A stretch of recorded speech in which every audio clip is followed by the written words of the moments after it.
kezaliman itu ada. Bang Juma nggak fair dong. Apakah Di Islam juga ada juga orang zalim itu di harus Islam. begitu ngomongnya, semua harus lengkap.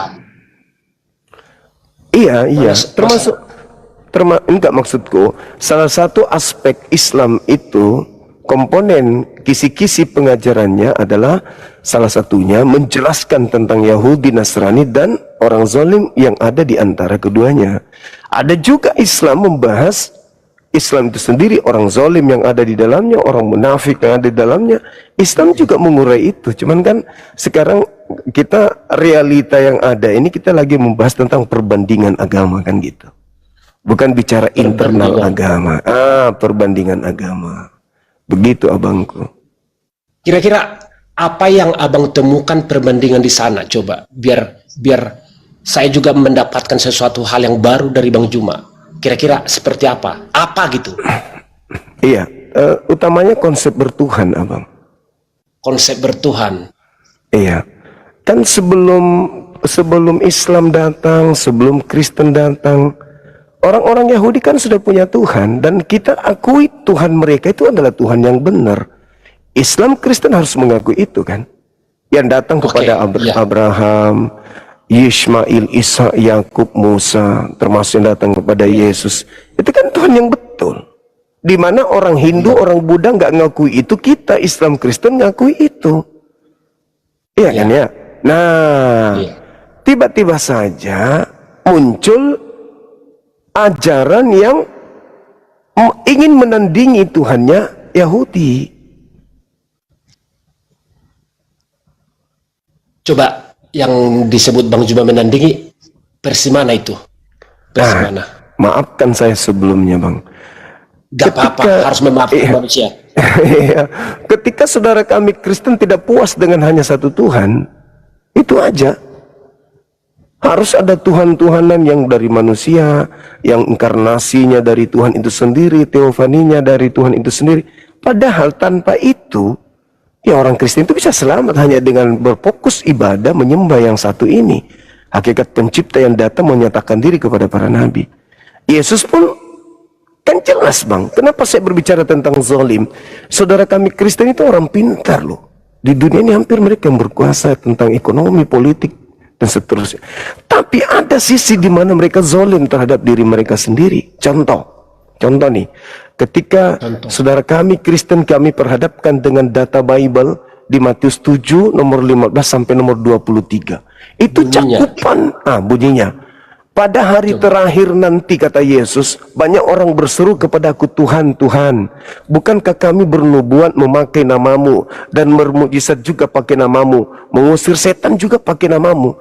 Aku Yesus akan berterus terang kepada mereka, enyahlah daripadaku, aku tidak mengenal kalian, kalian semua adalah pembuat kejahatan. Nah, kan kalau tidak menyadari itu, hanya membaca doang, tidak introspeksi diri, kan zalim, Bang. Zalim. Oke, sebelum saya lupa, apa definisi ayat ini menurut Bang Juma? Nanti menurut saya terangkan, menurut versi saya, saya terangkan. Yang menjadi pemikiran Bang Juma tentang ayat ini seperti apa? Coba, biar jelas. Baik, Abang, baik. Jadi gini. Coba, bagaimana? Yesus ketika dia menjadi skala prioritas guru di tengah-tengah kaumnya Bani Israel. Islam tak ada di situ, Kristen tak ada di sana.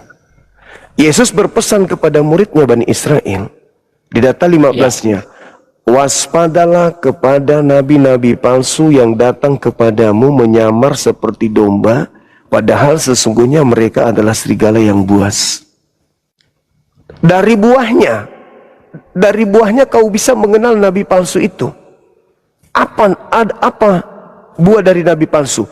Mengenal aku, memanggil aku Tuhan, bernubuat pakai namaku, mengusir setan pakai namaku, bermujizat pakai namaku. Tapi mereka tidak melakukan kehendak Bapa Elohim. Itu aja. Oke, stop. Definisi Bang Juma apa tentang ayat ini? Udah benar tuh. Apa definisi Bang Juma tentang ayat ini? Adanya pengajar yang mengatasnamakan Tuhan, mengatasnamakan Yesus, tapi ajarannya bukan dari Tuhan.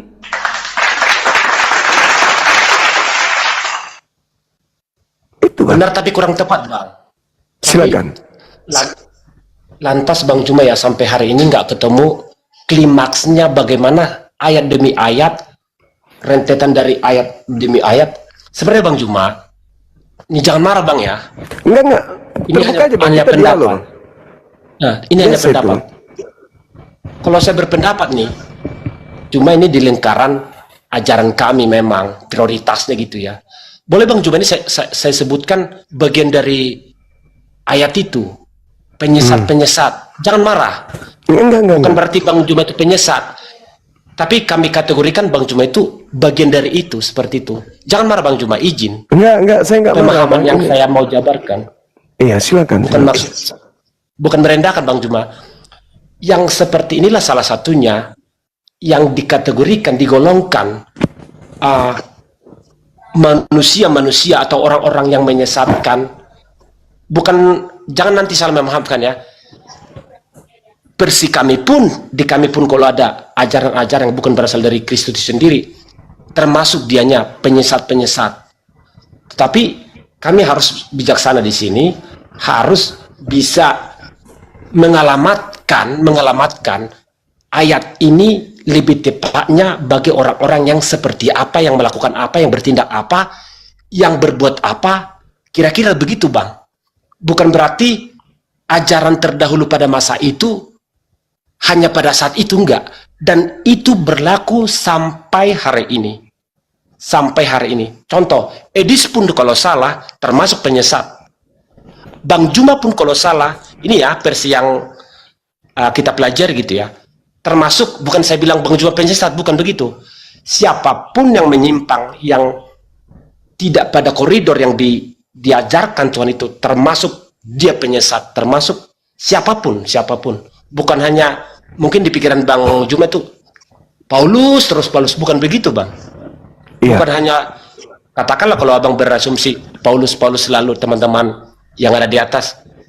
Tidak selalu serta-merta, Paulus bukan begitu Bang. Siapapun, bahkan sekarang pun, termasuk dari bagian dari sebutan itu, kalau menyimpang tidak sesuai dengan ajaran Kristus itu sendiri. Begitu Bang. Oke. Pemahaman saya. Iya, baik Bang. Saya menghargai pendapat abang saya ini. Cuman gini, saya beranjak dari data yang ada. Bahwasanya ketika berbicara mengenai domba, berbicara mengenai serigala, itu bukan cuman ungkapan peribahasa biasa, tapi itu adalah pengukuhan Tuhan yang senantiasa selalu memanggil Bani Israel itu dengan panggilan domba. Yang Tuhan panggil domba itu Bani Yakub, dan itu dikuatkan dengan dalil Yeremia 50 nomor 17. Bani Yakub adalah domba. Kan gitu. Iya. Nah, berarti ketika ada yang bukan Bani Yakub datang kepada pengikut Yesus, lantas mengatakan diri mereka adalah keturunan Yakub, kan jelas kena, dia adalah serigalanya. Itu satu Bang. Yang kedua, Yesus berpesan kepada manusia yang ada di depan yang sesaman dengannya agar waspada kepada nabi palsu yang datang kepada mereka. Titik poinnya apa? Di luar Yahudi, di luar kelompok Yesus, datang kepada kelompok Yesus. Pada saat itu, bukan zaman sekarang. Itu yang kedua. Yang ketiga Bang, oke, aku adalah penyesat menurut pandangan saudara saya Kristen. Tapi sangat disayangkan, saya tidak pernah bernubuat pakai nama Yesus. Tidak pernah saya mengusir setan pakai nama Yesus. Orang Hindu, orang Buddha, orang ateis pun demikian adanya. Yang melakukan itu hanya kelompok Kristen doang. Jadi yang masuk dalam tataran ini, siapa Kristen ini? Sebuah sekte Nasorios yang dikatakan dalam Kisah para Rasul 24 nomor 5, Paulus ini adalah penyakit sampar yang menyesatkan orang-orang Yahudi di seluruh dunia yang beradab, dan dia adalah tokoh dari sekte Nasorios. Nah, Paulus inilah yang kemudian datang kepada murid-murid Yesus. Paulus inilah sebagai batang dari kekristenan. Ya, pengantar ini singkat para sahabat. Mantep TV sudah standby di like, di subscribe, di share sebanyak mungkin untuk supaya mencegah sahabat-sahabat kita di luar sana Tidak. terpengaruh terhadap pemurtadan. Akan bisa menghasilkan buah yang baik. Begitu juga pohon yang tidak baik tidak akan menghasilkan buah yang baik. Nah, pohon yang tidak baik akan ditebang dan akan dilemparkan ke dalam api neraka. Artinya apa? Pendiri agama ini ketika ketika ditemukan sudah salah, maka buahnya akan salah. Ketika ditemukan pohon ini, nabi ini benar, maka pengikutnya benar. Tanda daripada pengikutnya memanggil Yesus Tuhan, bernubuat mengusir setan. Kan bukan Islam. Satu-satunya tokoh kandidat ya Paulus. Mohon maaf ini, bukan kita mau menyakiti, tapi justru kalau ini benar berarti misi penyelamatan yang kami lakukan. Tapi kalau kami salah, tolong diluruskan. Itu aja sebenarnya kuncinya. Silakan. Terima kasih Bang Juma. Tadi Bang Juma berbicara domba. Kenapa diistilahkan domba dan serigala? Apa pemahaman Bang Juma tentang domba atas sebutan itu dalam orang Yahudi, dan apa pemahaman Bang Juma tentang serigala untuk bagi manusia, katakanlah buat orang Yahudi juga? Karena dua perihal ini suatu hal yang berbeda. Perihal yang disebut serigala itu pembangkang, Bang. Kalau disebut, kenapa diistilahkan domba?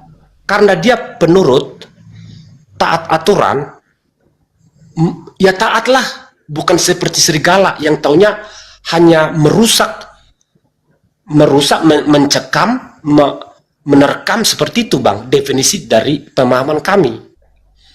Makanya digolongkan, kalau mereka kan nggak semua mengikuti ajaran Kristus Bang, orang Yahudi nggak semua, makanya disebut mereka yang tidak mengikuti ajaran itu disebut serigala seperti itu. Bagi mereka yang menuruti ajaran itu disebut domba, karena domba itu definisinya manut Bang, nurut, tidak membangkang lah, seperti itu Bang Juma. Oke, baik, izinkan saya Bang. Jadi gini, menarik yang sahabat saya ini sampaikan terkait domba dan serigala. Saya pakai data biar saya tidak membias gitu kan ya. Tadi Bani Yakub, Yeremia 50, 17 domba. Tapi kata Yakubnya, kata kitab Kejadian 49, ketika Yakub memanggil ke-12 anaknya, berkumpullah wahai anak-anakku. Ini sebelum dia meninggal. Sedikit lagi Nabi Yakub meninggal. Berkumpullah wahai anak-anakku, aku ingin menubuatkan karakteristik kalian dan keturunan kalian ke depan. Dipanggil langsung anak-anaknya 12. Dipanggil Natali, dipanggil semua satu-satu. Sampai pada data nomor 27 dipanggil Benyamin. Benyamin, kau kesini Benyamin. Diramalkan, Benyamin, laku keturunanmu kelak seperti serigala mengambil harta rampasan lalu membagi-bagikan kemudian harta rampasannya. Filipi 3 nomor 5, Paulus berkata, aku ini keturunan Benyamin dari sekte Farisi. Yesus berkata, acap kali waspadalah kepada orang-orang Farisi. Dan apesnya lagi Bang, Matius 23 nomor 15, Yesus mengatakan begini, celakalah engkau wahai orang Farisi, celakalah engkau wahai ahli Taurat, celakalah engkau orang munafik, engkau menjelajahi daratan, engkau menyeberangi lautan untuk mentobatkan orang sebagai pengikut agamamu. Setelah kau jadikan menjadi pengikut agamamu, kau jadikan dia menjadi orang neraka dan 2 kali lebih jahat daripada engkau sendiri. Ini mengerikan sekali. Maksudnya ada orang Farisi, ada ahli Taurat yang menjelajahi daratan, nyebrang lautan untuk membuat orang menjadi pengikut agamanya.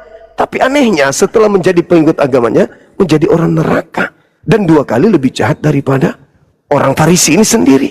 Nah, artinya bahwa ketika saudara saya mengatakan domba adalah orang yang manut, oke, serigala adalah yang bukan domba, tidak manut, tetapi mengambil ajaran, mengambil hak orang, lalu membagi-bagikan ke orang lain. Fakta di lapangan, orang Kristen ini adalah orang yang tidak ada hubungannya dengan babi haram. Jangan bersunatlah, kuduskan hari kudus, kuduskan hari Sabat. Orang Kristen Roma Katolik ini nggak ada hubungannya. Kenapa? Taurat itu hanya mengikat Bani Yakub tok, dalam artian bahwa hanya Bani Israel tok. Tetapi Paulus mengambil Taurat ini, memberikan kepada yang lain dengan iming-iming. Kristus telah menebus kita dengan kutuk hukum Torah, dengan jalan menjadi kutuk karena kita, sebab ada tertulis, terkutuklah dia yang mati, orang yang mati di atas tiang salib. Loh, untuk apa Yesus mati untuk orang Roma?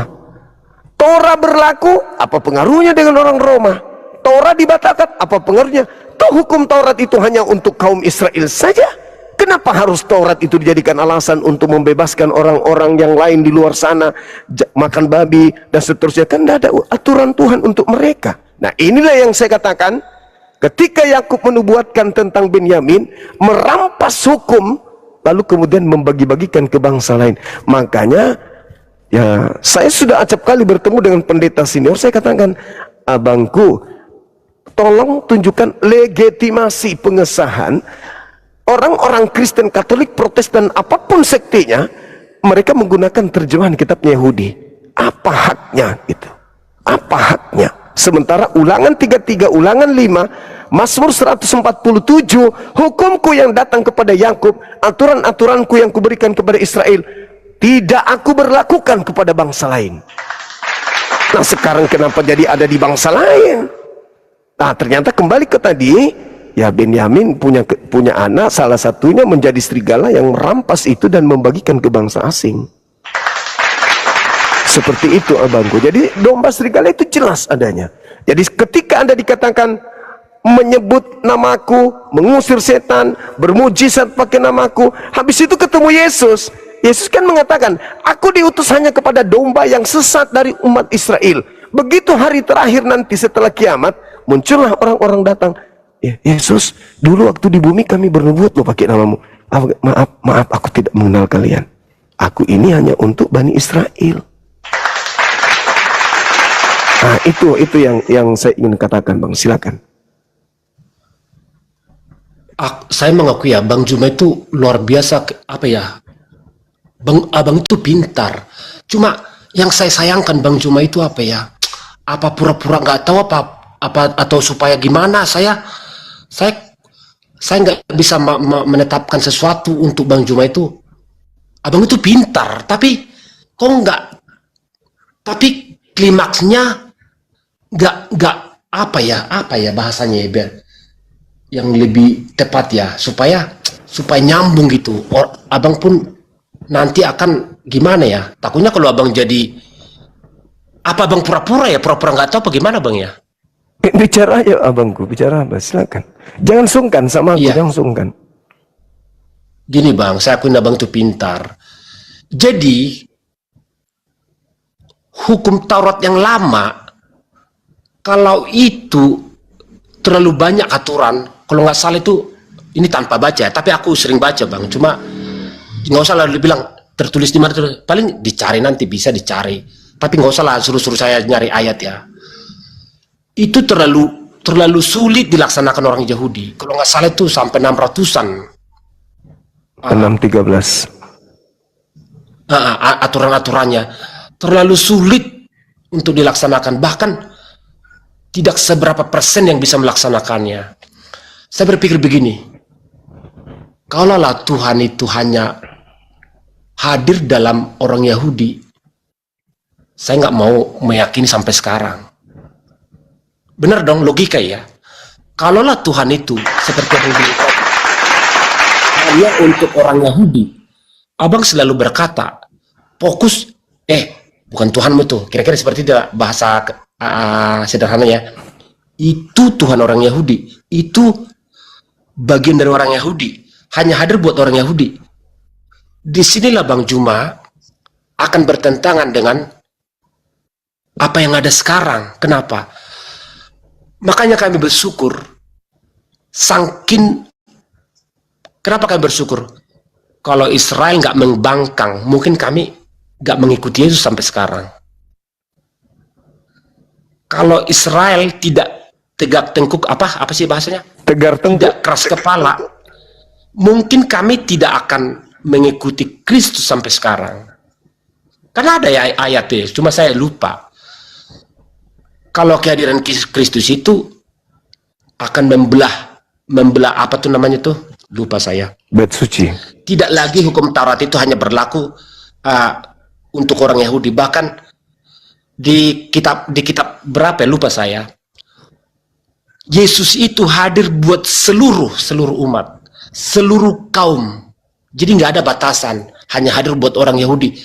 Lah kalau Yesus hanya hadir untuk orang Yahudi, saya mungkin sekarang nggak ada punya keyakinan apa-apa. Mungkin saya menyembah batu, menyembah pohon, tidak punya agama lah. Itu Bang. Beruntungnya kami, kehadiran Yesus itu, akhirnya kami terselamatkan dan punya kepercayaan dengan ajaran yang dilahirkan Yesus itu sendiri. Kehadiran Yesus lah yang membelah tembok pemisah itu. Tapi bukan berarti perjanjian lama kami hilangkan, karena Bang juga sering saya dengar menyiadakan, menghilangkan. Enggak Bang, itu satu kesatuan, itu runut, harus senyawa, nggak bisa. Akumulasinya itu secara holistik nggak bisa terpisahkan Bang, nggak bisa. Karena itu kesinambungan gitu Bang. Saya akun Bang Juma pintar, tapi kenapa ya seklik lagi tuh nggak kena. Apa Bang Juma pura-pura supaya gimana gitu live kita ini gitu ya. Saya akun Bang Juma itu pintar, tapi klimaksnya itu nggak dapat ya. Apa pura-pura supaya gimana, saya nggak tahu lah. Itu situ Bang Juma. Pokoknya kehadiran Kristus itu, tanpa Kristus kami mungkin nggak punya keyakinan sekarang. Itu. Oke. Jadi sebenarnya saya memilih bahasa yang tidak menyakiti hati abang ini sebenarnya. Jadi maklumlah kalau saya menata bahasa saya sampai abang ini tidak mengatakan, nggak sampai kepada klimaksnya. Jadi gini Bang, kalau tidak tegar tengkuk tidak ada Kristen hari ini. Ini pernyataan, mohon maaf, pernyataan orang yang kalau saya dalam psikologi pendidikan, orang yang tidak menguasai, saya kurang pendidikan lah. Bukan. Orang yang tidak memahami buku yang nggak apa-apa. Orang yang tidak memahami buku yang menjadi buku acuan sebagai daftar pustaka dalam menentukan sebuah periodik dalam menghasilkan sebuah karya. Nah, itu yang saya katakan itu. Jadi gini ya Bang, justru Kristen itu hadir dari orang-orang yang membenci Yesus. Berat memang kalau saya jujur mengaku itu. Kristen ini adalah buah dari pembangkangan demi pembangkangan terhadap Yesus. Contoh nih Bang, saya kasih dalil. Di Yohanes 3 nomor 16, begitu besar kasih karunia Tuhan akan dunia ini, sehingga Tuhan Elohim menganugerahkan anaknya yang tunggal. Barang siapa yang percaya kepada Yesus tidak binasa, melainkan memperoleh hidup yang kekal. Dalam tradisi keilmuan, siapapun itu akan mengatakan percaya Yesus selamat. Selesai. Kristen pun pasti akan bertepuk tangan dengan konsep yang saya sajikan. Percaya Yesus selamat. Tidak bisa tidak. Nah, Kristen akan senang. Oh, berarti kami adalah orang-orang percaya. Tunggu dulu. Loh, ada apa Bang Suma? Ketika orang-orang Yahudi, imam kepala mahkamah agama, orang Farisi melihat banyak orang yang percaya kepada Yesus, mereka kemudian gusar, gelisah, ketakutan, khawatir, sampai mereka kemudian memutuskan satu perkara. Mereka bikin sidang darurat, sidang luar biasa. Di mana itu tertulis? Di Yohanes 11 nomor 45 sampai nomor 57. Banyak orang yang melihat apa yang dilakukan oleh Yesus, mujizat membangkitkan Lazarus saudara Maria. Ada di antara mereka datang melapor kepada orang Farisi, ahli Taurat dan mahkamah agama. Lalu mereka bertanya, apa yang harus kita lakukan? Kalau kita biarkan Yesus, maka akan semakin banyak orang percaya kepadanya. Kembali kepada Yohanes 3:16 tadi, barang siapa yang percaya kepadanya tidak binasa, melainkan memperoleh hidup yang kekal. Nah, apa yang harus kita lakukan nih? Semakin banyak orang percaya kepada Yesus. Kalau sampai semakin banyak orang yang percaya kepada Yesus, maka orang Roma, bangsa penguasa akan datang merampas tempat suci kita dan merampas bangsa kita.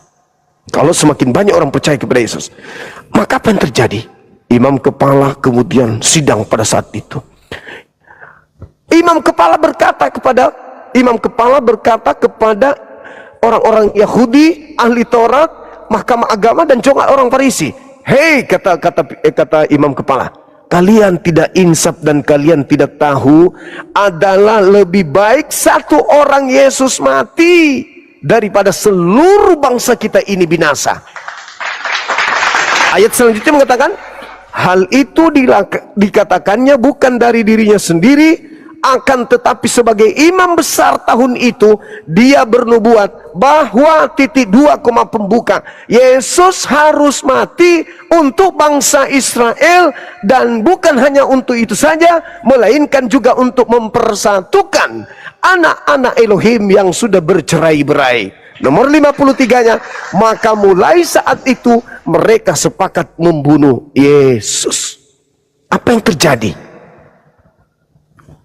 Yesus bukan orang yang bersalah, Yesus bukan orang berdosa, dia orang suci, tidak ditemukan kesalahan sedikit pun. Bagaimana caranya menghentikan misi penyelamatan Yesus ini?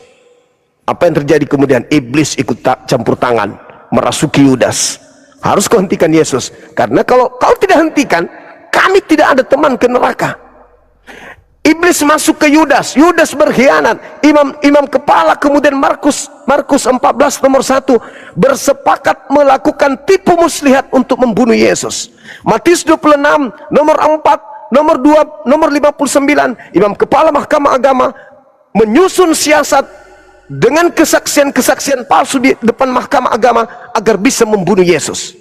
Segala upaya dilakukan iblis, merasuki Yudas, imam kepala dan seterusnya untuk membunuh Yesus, demi untuk menghentikan misi penyelamatan. Apa yang terjadi?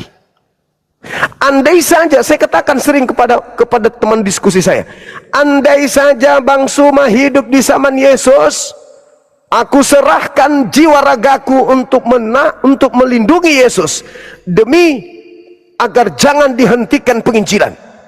Karena orang Farisi, mahkamah agama, ahli Taurat, imam kepala bersekongkol ingin membunuh Yesus supaya Yesus tidak menyelamatkan banyak orang. Maka saya Bang Suma akan berdiri paling depan untuk menantang mereka.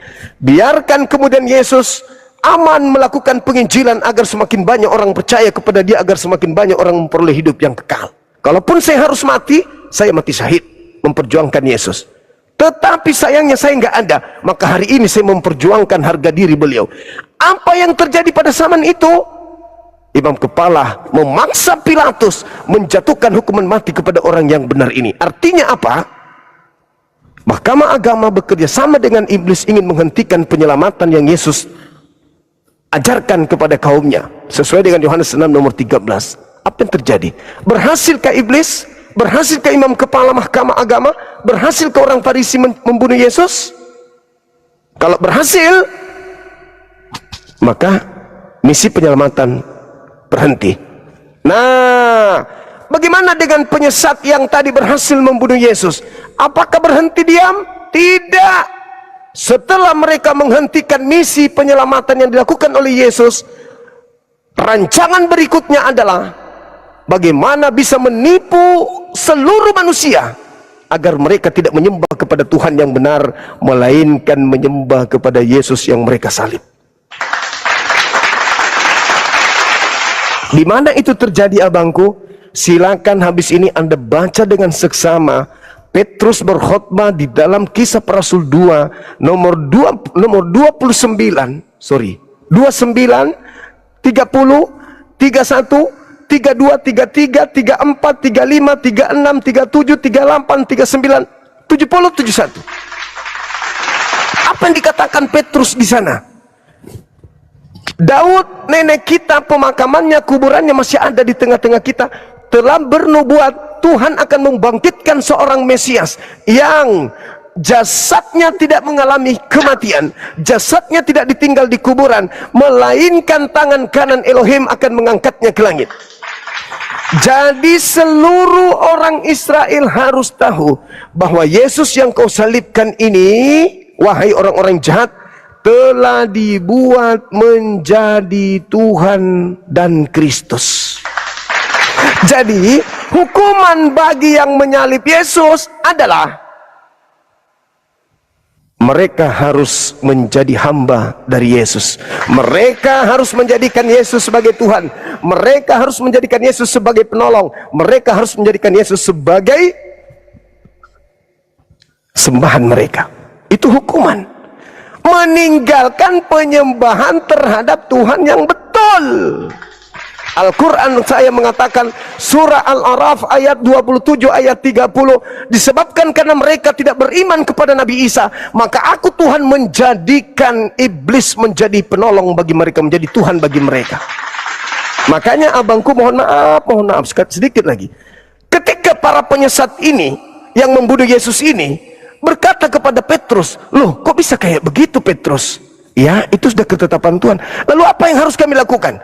Berilah dirimu bertobat dan tinggalkanlah angkatan jahat ini. Artinya kalau kau mau selamat, kau bertobat dari perbuatanmu membunuh Yesus. Kau keluar dari sana, jangan kau masuk dalam lingkaran itu. Kau harus bertobat kembali kepada Elohim kalau kamu memang mau benar-benar bertobat. Tapi kalau tidak, maka silakan kau berkongkol dengan iblis, menjadi penyesat, jual namanya Yesus ke seluruh penjuru bumi agar semakin banyak orang yang tersesat bersamamu. Di mana Yesus katakan itu? Matius 24 nomor 4 nomor 5. Nomor 3-nya murid-murid datang di Bukit Zaitun. Guru, tolong dong ajarkan kami apa tanda kedatanganmu. Kata Yesus, waspadalah agar kalian jangan disesatkan, sebab akan datang banyak penyesat memakai namaku dan berkata, akulah Kristus. Mereka akan menyesatkan banyak orang. Siapa yang pergi ke seluruh dunia memakai nama Yesus? Nabi Muhammad? Bukan. Siddhartha Gautama? Bukan. Krishna? Bukan. Siapa? Paulus in the gang. Penjajah masuk ke Nusantara pakai nama Yesus, menjadikan orang-orang pribumi menjadi pengikutnya. Apa yang terjadi hari ini? Mohon maaf nih, 10 detik, 15 detik terakhir, mohon maaf.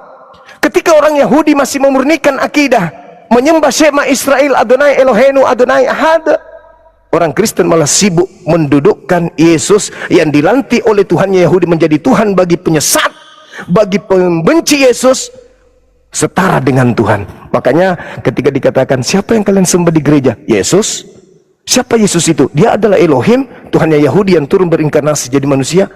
Bukankah ini sebuah kezaliman yang sangat dahsyat? Di mana Tuhan Elohim dikatakan dalam 2 Samuel 7:22, aku Tuhan yang maha tinggi, tidak serupa dengan apapun. Di dalam Yesaya 43 nomor 10, engkaulah saksi-saksiku, tidak ada Tuhan yang dibentuk sebelum aku dan tidak ada Tuhan yang dibentuk setelahku. Tapi ternyata Yohanes 1 nomor 14, firman itu dibentuk menjadi daging. Loh, kenapa dituhankan? Sementara Tuhan tidak akan pernah lagi dibentuk. Tidak pernah Tuhan itu dibentuk, kenapa dituhankan? Ya, itu Tuhan bagi orang yang membenci Yesus. Begitu sederhananya abangku. Mohon maaf kalau saya harus terlalu jujur mengaku ini, tapi itu data di dalam Bible. Adakah orang Yahudi sekarang menggunakan kitab perjanjian baru saudara-saudara Paulus dalam sinagoge? Tidak. Adakah Yerusalem bisa digunakan oleh kekuatan Amerika, kekuatan negara-negara superpower yang isinya Kristen mayoritas, menjadikan kota Yerusalem, orang Israel teman mereka, untuk dijadikan sebagai hari perayaan Natal di kota Yerusalem? Tidak bisa. Karena mereka, orang-orang Israel keturunan Yakub, mohon maaf, menganggap Kristen ini adalah Abu Dazarah, menganggap orang Kristen ini sebagai Bani Kunarion, Bani Gukuk.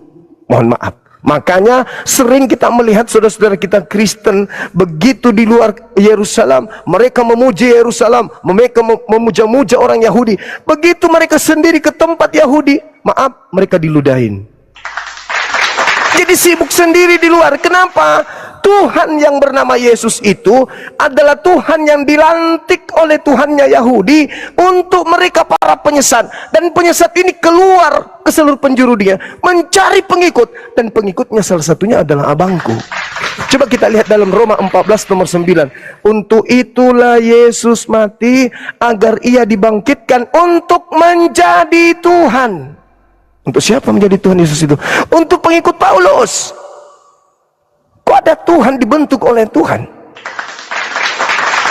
Itu data bang, itu data. Kenapa saya tampil di sini 24 jam? Bukan karena benci. Kalau seluruh saudara saya Kristen karakternya seperti abang ini, saya rela mati duduk di sini demi mengajar kalian. Rela saya. Demi untuk keselamatan. Itu bukan karena kebencian. Saya kira begitu bang, silakan. Memang ya Bang Juma itu luar biasa ya, menerangkan A sampai Z. Gini Bang Juma. Siap. Bukan berarti orang Yahudi itu mengikuti ajaran Kristus secara keseluruhan. Bahkan saya bilang tergolong kecil.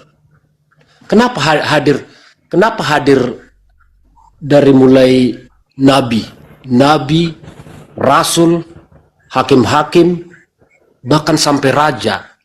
Saking tegak tengkuknya pikiran orang Yahudi, keras kepala, tidak mau pada diberikan sesuatu pengajaran yang benar lah dari Tuhan itu sendiri. Maka saya bilang sekarang saya mau katakan,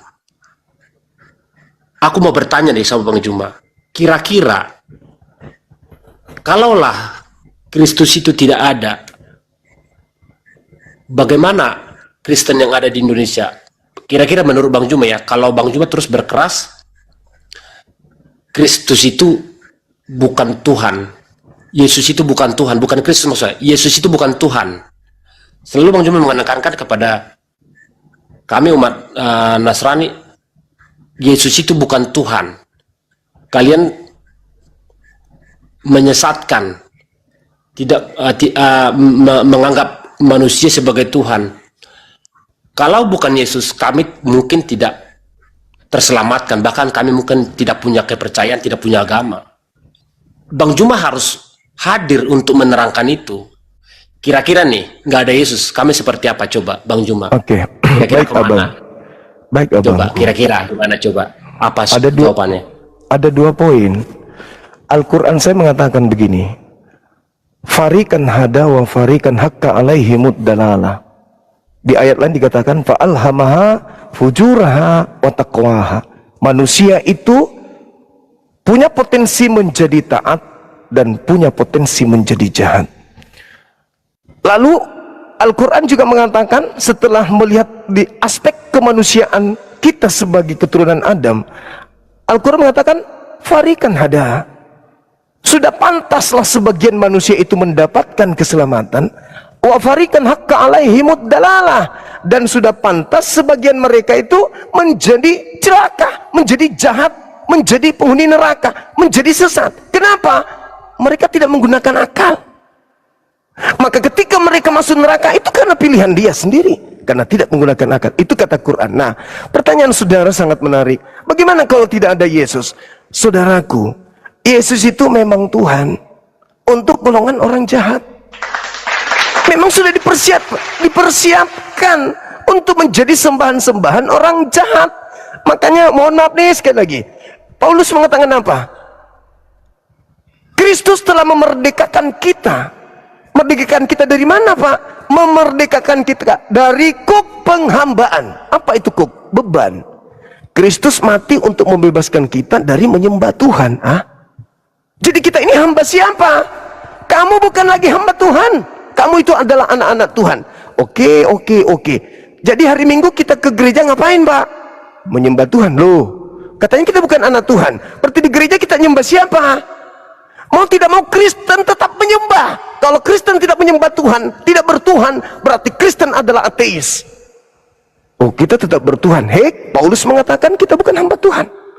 Lalu apa yang kita lakukan tiap hari Minggu, bernyanyi, kebaktian dan seterusnya? Apa itu? Itu penghambaan, bukan? Yes, kita sedang menghambakan diri kepada siapa nih?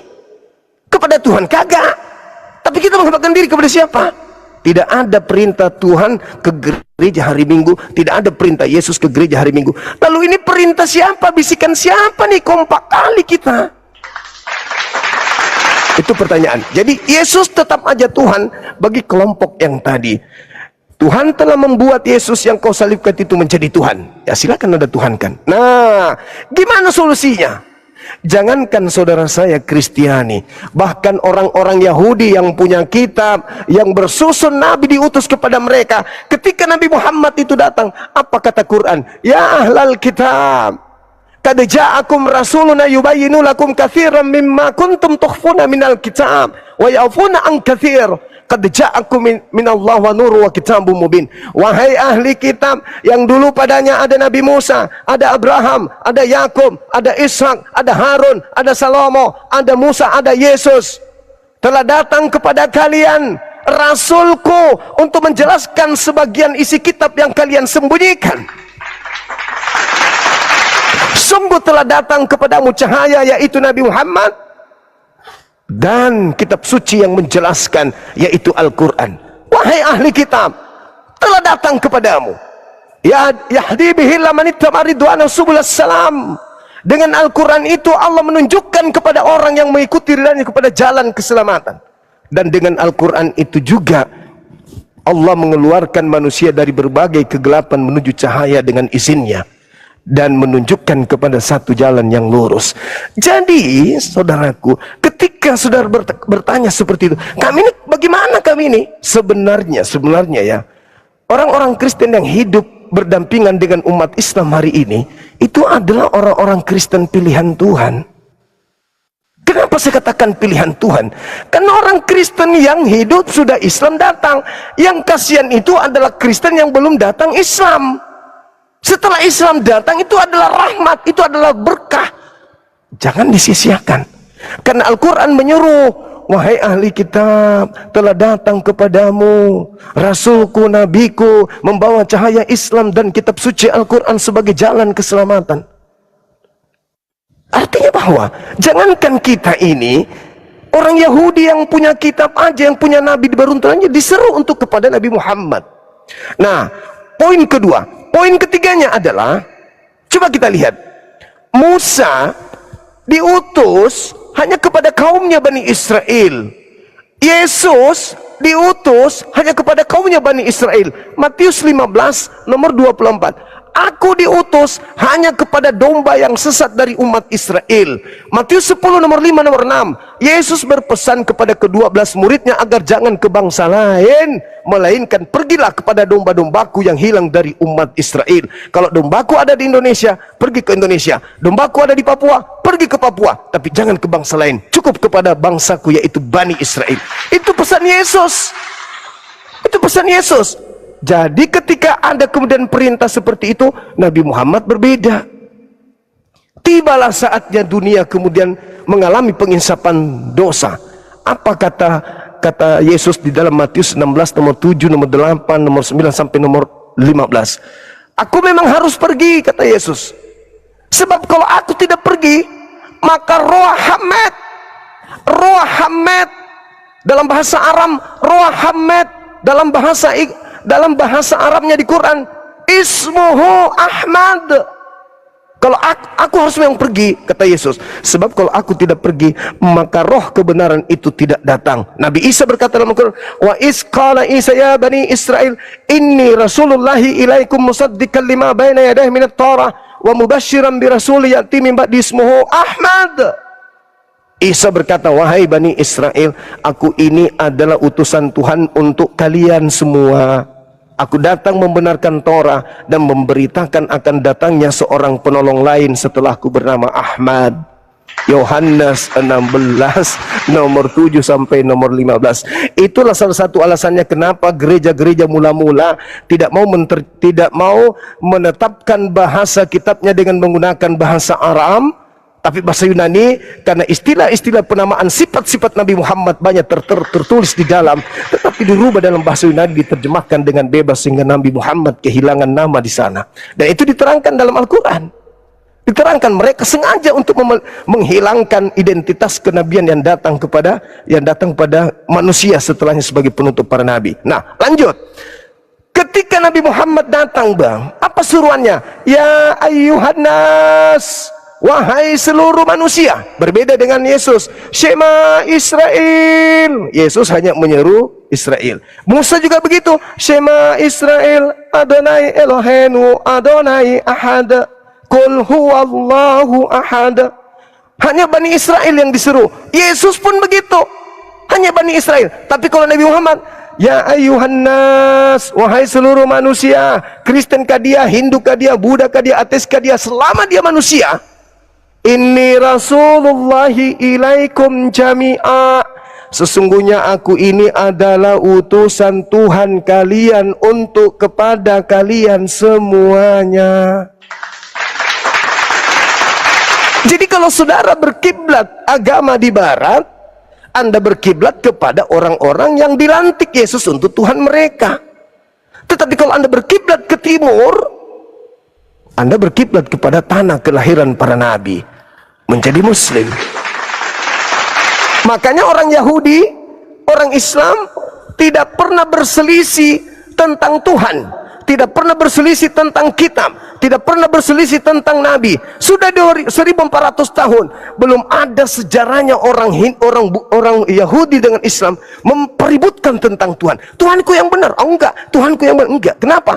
Islam dan Yahudi sama-sama sadar bahwa kami menyembah Tuhan yang sama sebagaimana yang tertulis di dalam Al-Quran, Qulu amanna billahi wa ma unzila ila Ibrahim wa Ismail wa Ishaka wa Yakub. Begitu juga diterangkan di Kejadian 17 nomor 6 nomor 7, aku akan mengadakan perjanjian kekal kepada kamu Abraham, kepada anak-anakmu, kepada anak-anakmu turun temurun, menjadi perjanjian kekal bahwa aku Tuhan akan menjadi Tuhan kalian.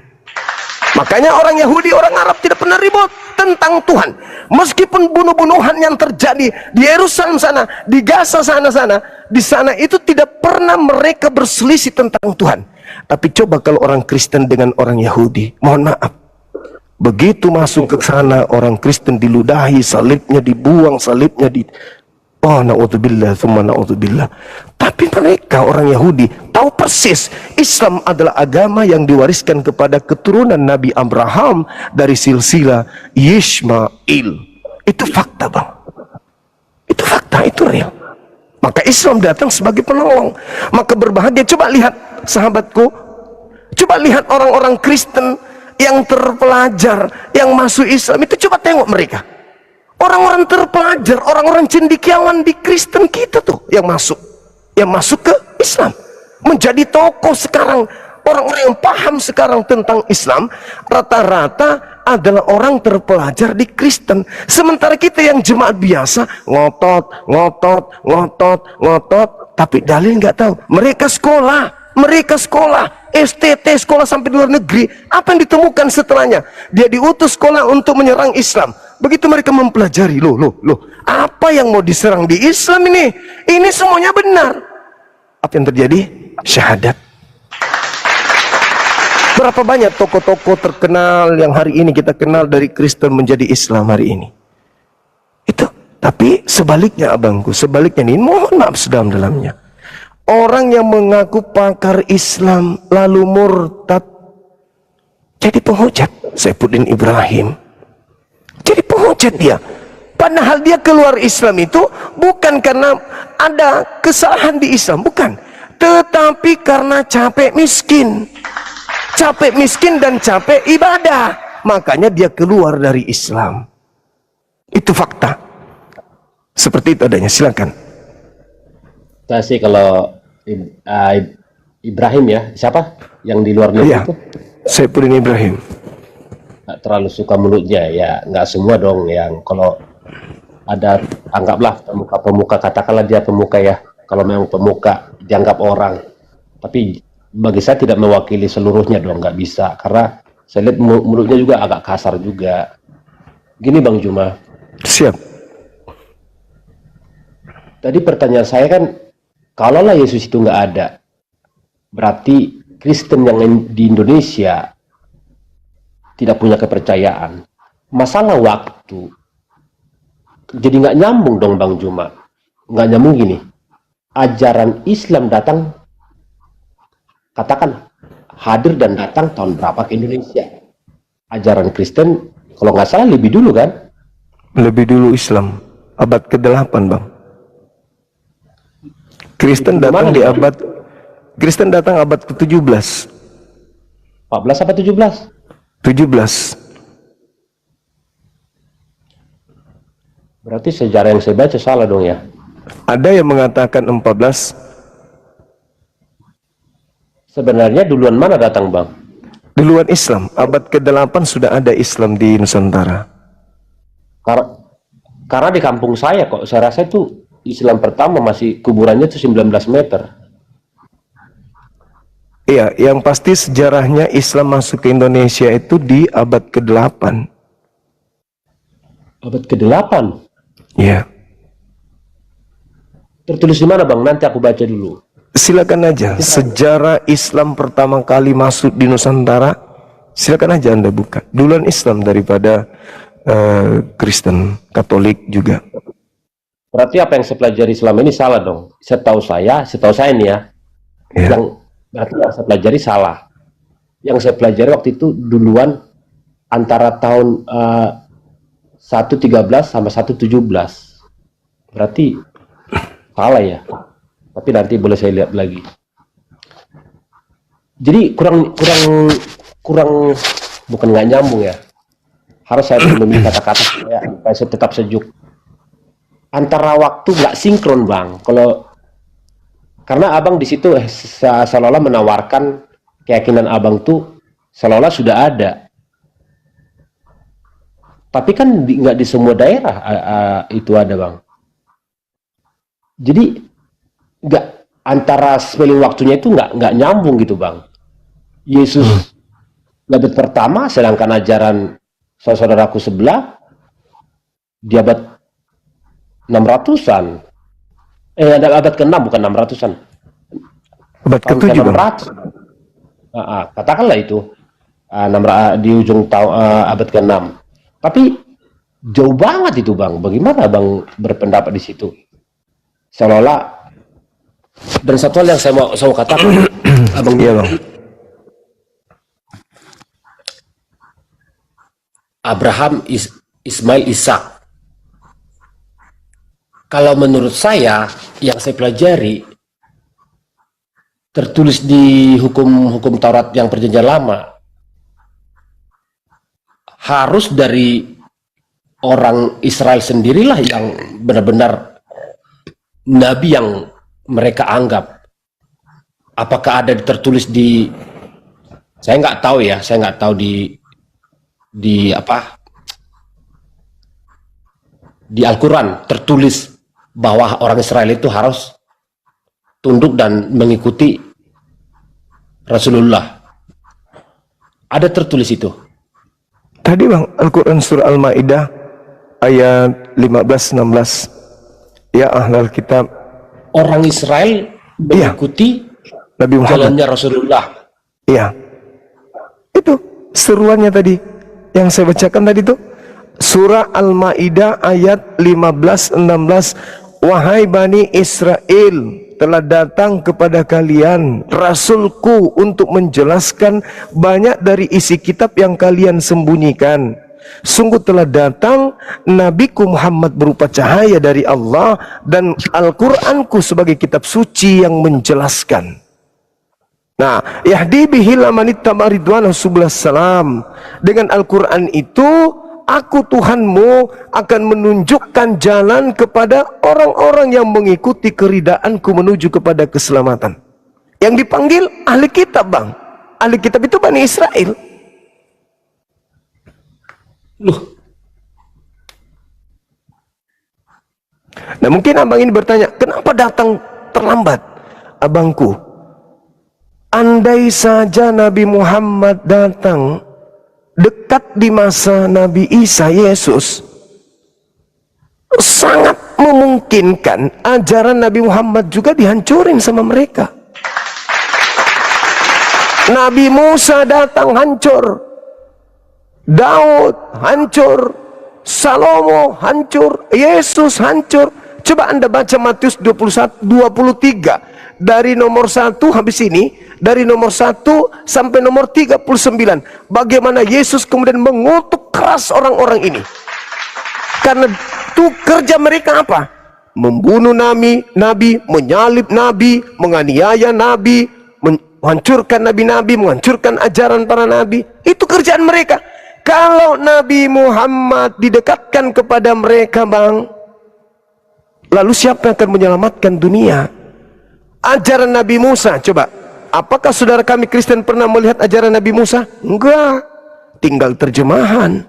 Ajaran Yesus ada? Enggak ada. Cuman tulisan-tulisan orang yang dikumpulkan, yang menceritakan kesaksian-kesaksian orang tentang Nabi Isa, tentang Yesus. Lalu kalau Nabi Muhammad juga datang, habis juga Nabi Muhammad dibuat. Nah kalau itu semua para nabi ajarannya, tinggal satu-satunya, bang. Ajaran nabi kita tinggal satu. Ini bukan lagi nih, bang. Ini bahasa Indonesia dari Bible ini kita nggak ngerti apa asli ucapan Yesus. Tinggal ini dari nabi yang ada sampai sekarang, Al-Quran. Ini bukan lagi firman Tuhan, ini terjemahan. Makanya dia dikoreksi, direvisi. Kenapa bisa dikoreksi kitab ini? Karena ini bukan firman Tuhan. Kalau firman Tuhan, bagaimana mungkin bisa dikoreksi manusia? Masa pengetahuan manusia lebih tinggi daripada pengetahuan Tuhan sampai dikoreksi? Ini siapa yang bisa mengoreksi ini Quran? Nabi Muhammad membawa risalah terakhir untuk keselamatan manusia sampai hari kiamat, harus dijauhkan dari kaum Bani Israel. Karena kalau sampai dia didatangkan di abad pertama juga, atau di abad kedua juga, atau di abad ketiga juga, habis juga dibuang. Faktanya, bang, saking dahsyatnya efek dari penyesatan yang mereka lakukan, maaf sekali lagi, orang-orang yang dijadikan Yesus sebagai Tuhan mereka, efeknya masih kuat sampai hari ini. 2000 tahun efek itu belum berkurang. Bagaimana andainya Nabi Muhammad ada di zaman itu, habis ajaran, kita nggak sampai bisa selamat. Kenapa? Ajaran Nabi Muhammad juga dibinasakan oleh mereka. Apa buktinya, efeknya? Ajaran menuhankan kepada manusia, ajaran mengajarkan kemudian meninggalkan hukum Tuhan, merubah hari ibadah, merubah hukum-hukum Torah, itu masih langgeng sampai hari ini, kuat malah. Makanya Yesus mengatakan, waspadalah kepada penyesat yang datang kepadamu memakai namaku dan berkata, akulah Kristus. Mereka akan menyesatkan banyak orang. Saya sudah pengalaman banyak berdebat offline juga. Saya pernah lulusan S2 teologi. Saya katakan kepada mereka, kepada dia, setelah dia lelah berdebat sama aku, dia mencari kelemahan. Saya bilang gini, begini aja dek, daripada kamu capek, kamu nangis, capek, mau mengalahkan logika saya berdalil, ente cuma pakai iman. Tolong tunjukkan orang banyak yang memakai nama Yesus yang disesatkan oleh penyesat yang bukan Kristen hari ini. Ada nggak kelompok banyak di luar Kristen yang memakai nama Yesus yang disesatkan? Sekiranya Kristen itu bukan yang menggenapi nubuatan Yesus, waspadalah kepada penyesat yang datang kepadamu memakai namaku dan berkata akulah Kristus. Mereka akan menyesatkan banyak orang. Kalau Yesus bukan pembohong, maka dalil itu harus tergenapi. Sekarang tunjukkan orang banyak yang disesatkan dalam nama Yesus dan bukan Kristen. Ada? Hindu nggak mungkin, Buddha nggak mungkin, ateis nggak mungkin, Islam apalagi. Mana kelompok banyak orang ini yang disesatkan dalam nama Yesus? Kalau bukan Kristen, tunjukkan kepada saya. Apa katanya wanita itu? Baiklah bang, nanti kita ketemu lagi besok. Padahal tadi dia berapi-api. Tapi bang, jangan kau bergerak dari tempat dudukmu. Kau tunjukkan dulu kepada saya. Kalau kau percaya Yesus, kau yakin kepada Yesus, maka kau harus membuktikan Yesus adalah orang jujur. Dia menyatakan kebenaran yang tidak mungkin tidak terjadi. Tunjukkan mana orang banyak yang disesatkan dalam nama Yesus. Ada? Apa katanya? Nanti aja bang, saya udah capek, ini udah lebih 10 jam kita duduk di sini. Ya sudahlah kalau begitu. Sampai hari ini wanita ini nggak pernah balik, malah saya diancam mau dibunuh sama cowoknya waktu itu. Nah, pertanyaan ini berlaku untuk semua Kristen. Ada nggak Enggak lah. kelompok? Kok segitunya cowoknya? Iya bang, saya diancam mau dibunuh, karena wanitanya itu kan mau menikah, mereka mau kawin, tapi dia nantang saya, Bang Suma, kalau kamu bisa mengalahkan saya diskusi, saya menjadi Islam. Waktu itu abang, dari jam 10 pagi sampai mall tutup jam 12 malam, baru berhenti. Saya sudah mau bubar dek, saya punya anak mau dijemput. Tunggu dulu bang. Ya, saya juga gak tega tinggalkan karena merah mukanya, kupingnya merah, air matanya keluar, gemetaran tangannya, perempuan lagi, jadi saya nggak enak. Ya udah lanjut. Sampai yang punya kafe bilang apa? Pak maaf sudah tutup, pindah lagi di kafe sebelah. 3 kali apa 4 kali kita pindah kafe. Nah akhirnya pagi-pagi saya lagi di kantor, ditelepon sama cewek itu, bang, saya boleh syahadat, saya syahadat di mana kata dia gitu. Terserah adik, mau di mana saya terserah, cari aja masjid. Tidak lama berselang, saya lagi sholat zuhur, telepon saya bunyi, nggak ada henti-hentinya. Ku angkatlah telepon itu. Halo, langsung bahasa kebun binatang masuk. Hei anjing kau yang babi kau, apa kau pengaruhi ini. Saya robi perut kau ya, tunggu kau ya. Digituin saya bang. Habis itu jangan emosi abangku, saya tidak pernah. Kau tahu saya enggak? Kau tidak kenal saya. Saya ini adalah ini. Wah, enggak ada urusan saya dengan itu. Cewekmu itu yang mau, bukan saya. Nah, apesnya abangku. Tidak lama kemudian cewek juga nelpon pakai nomor baru. Terus dia bilang apa? Dia bilang gini, Abang salah, kenapa angkat teleponnya? Ini saya dimarahin, ini gara-gara abang angkat telepon. Loh, saya angkat telepon karena saya ditelepon, lagian juga kan, mana tahu mitra kerja, mana saya nggak jadi syahadat. Ya udah deh, aku bilang syahadat itu nggak bisa dipaksakan. Nah itulah kejadian waktu itu bang, terkait itu. Ya sekelumit pengalaman di dunia lintas agama ini. Saya kira begitu abang, apa yang kita perbincangkan malam ini, mudah-mudahan bisa menjadi edukasi dan ajang persaudaraan antara abang dengan saya. Saya orangnya asik loh, kalau diajak cerita, diajak diskusi. Tadi malam saya ikutin ya, perjalanan diskusi itu sangat punya nilai. Ada tuh beberapa narasumber yang ada ibu siapa tuh sama Karyana. Ada Katolik, ada siapa lagi tuh? Ada Katolik, ada siapa Pak Johannes ada. Lumayan tadi malam tuh narasumber abang tuh pintar-pintar saya dengar. Makanya saya nggak berani naik. Kita tunggu pendeta tadinya. Ada pendeta yang kita tunggu. Tapi tadi malam Bang Juma itu keluar aslinya itu kepintarannya itu. Tapi kalau udah gini Bang Juma benci saya ngeliat. Ini. Gak kelas lu Bang Juma kayak seperti itu, gak kelas lu Bang. Iya. Jadi kayak receh loh kayak gitu Bang. Kalau kurang pemahaman Bang, jangan digituin Bang. Abang jadi turun ininya. Siap. Kasian. Kalau tadi malam tuh, mantap nih. Abang gas semua tuh orang-orang itu. Luar aslinya tuh tadi malam. Bahkan nggak berani saya naik. Saya lihat orang-orang intelek semua, orang akademis, pendeta segala macam. Siap. Semalam itu kita tunggu pendeta Brigjen. Iya. Gini Bang. Siap. Tadi apa ya, jadi lupa saya Bang. Asal orangnya pelupa Bang. Kebanyakan dulu makan itu Bang, yang putih-putih itu Bang. Oh iya. Tepung terigu. Iya. Oke abangku, mungkin abang mau istirahat, silakan. Terima kasih Bang Juma. Sama-sama Bang. Memberi uang. Siap. Baru kali ini kita ketemu Bang Juma tuh sejuk. Biasanya saya dibuang, diturun.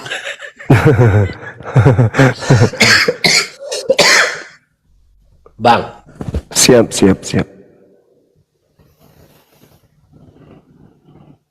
Makasih Bang Juma sudah Iya. memberikan ruang buat saya. Semoga harapan saya sebagai orang biasa nggak punya pemahaman yang lebih. Iya, Harapan Abang. saya kalau ada saudaraku yang banyak Bang yang nggak ngerti apa-apa Bang. Kasihan Bang. Saya juga berpesan sama si Edis yang di luar negeri itu, yang orang Batak itu loh. Gak semua penganut agama itu pintar. Hargailah. Dia hadir aja hargai. Jangan kasih kesempatan bicara. Hormati dia. Jangankan menurut agama. Sesama manusia aja udah harus kau hormati dia. Karena sama-sama ciptaan Tuhan. Allah Subhanahu wa ta'ala, saya bilang. Hormatilah. Jangan, kasih kesempatan bicara. Saya nggak suka kalau di situ ada narasumbernya tapi nggak pintar ya, kan nggak semuanya pintar Bang. Iya, Nah, kalau Bang Juma ini berapa tahun Bang belajar Alkitab Bang, kok bisa begini? Iya, udah lama Bang, baca-baca aja, baca. Dibaca Bang. Makasih Bang Juma, saya selalu Sama-sama Bang Juma. Bang. Saya Bang Kiko. Sama-sama kita saling mendoakan. Sampai ketemu di lain waktu. Siap. Hormat. Baik, siap. Salam perdamaian. Salam perdamaian, salam persaudaraan sebangsa setanah air. Amin. Amin. Amin. Horas Bang. Horas. Maju juga.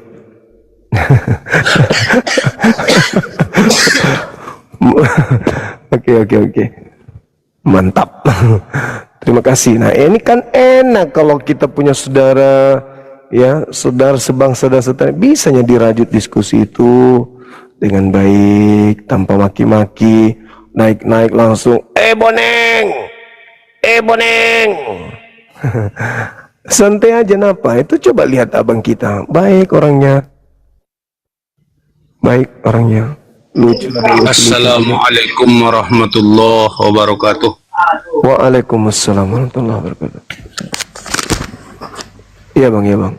Assalamualaikum. Waalaikum. Kok lemas bang?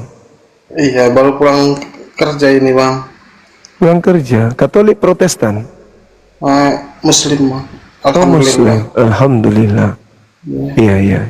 Sarapan dulu kalau gitu abangku. Sarapan, mandi, cuci muka, gosok gigi, cuci kaki, sholat isya, habis itu tidur istirahat. Silakan teman-teman yang yang berdiskusi dengan baik, dengan tenang. Kita jangan saling hujat, jangan memancing keributan. Karena saya juga pelawak orangnya. Kalau ada yang mau melucu, saya kadang ikutin juga irama lucunya.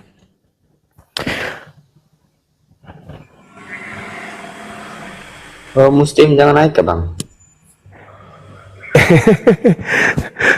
Muslim ya? Iya. Oke dong. Iya. DM aja bang, kalau ada kepentingan di DM aja. Mana tahu ada yang bisa kita seringkan gitu. Banyak kok yang bertanya di DM itu, saya begini. Saya begini. Ya kadang saya kasih solusi kalau saya rasa ini pantas untuk saya jawab. Tapi kalau yang curhat-curhatan, ya saya tinggalkan. Apalagi kalau sampai udah menyatakan isi hati, ya saya kadang tinggalkan. Tapi kalau dia DM, bang sebentar malam bisa nggak aku naik di Komal? Ya kenapa, saya ada nasar. Apa nasarnya bang? Aku ingin kasih abang hadiah. Terimalah pasti. Boleh. Ada nasar saya bang, mudah-mudahan doakan saya tapinya ya. Rezeki saya, toko saya laris ya. Iya, nggak apa tidak. Begitu naik, perkenalkan diri, langsung menggaung. Itu bagus. Daripada DM saya yang aneh-aneh, abang aku sudah 5 kali berturut-turut mimpikan abang. Apa aku jawab? Ya sana mandi junub. Masalah generasi. Halo, semangat malam. Halo. Andi. Iya. Ada onde-onde kah? Assalamualaikum bang semua. Waalaikum. Dari mana abangku? Saya dari Sulawesi Tenggara. Sulawesi Tenggara. Belum perkenalkan agamanya dia. Mana tahu dia ini, mana tahu aroh.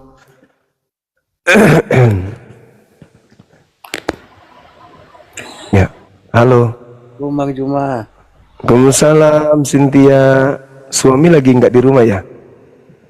Bang, saya cuma fine berat aja, Bang. Oh laki, maaf. Iya, makasih. Agama mana abang ini? Islam. Islam, wah keren kali, udahlah cantik, namanya bagus, Islam pula. Makasih bang, sehat selalu. Halo.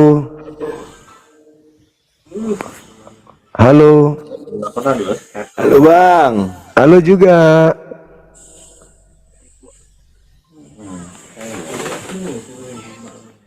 Ketemu lagi kita.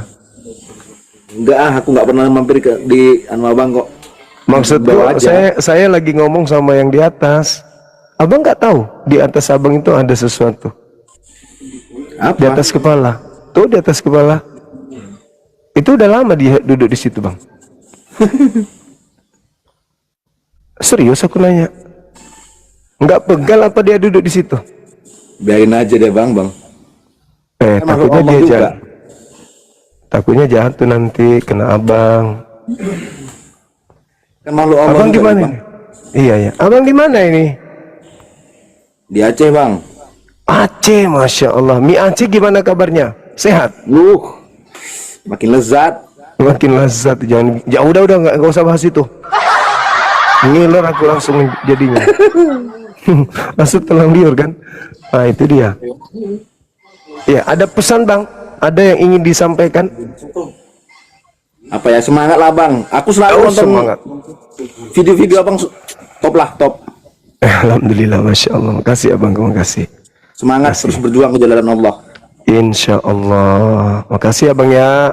Yuk. Salam sama saudara-saudara kita di Aceh. Salam perjuangan. Rapatkan barisan. Saudara Posta Rudi. Ya bang ya.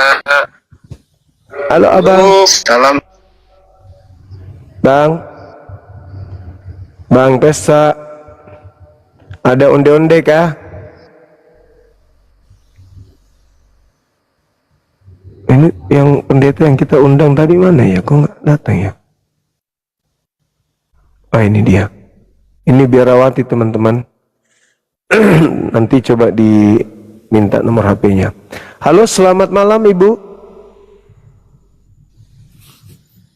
Ibu. Assalamualaikum. Nah ini dia, masya Allah luar biasa. Iya. Dari mana? Katolik Protestan.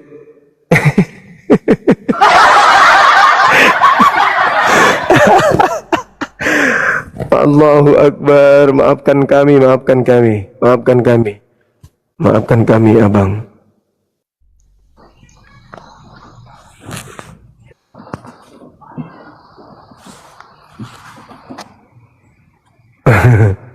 Dinda Jibril, ada lucunya juga. Halo, semangat malam.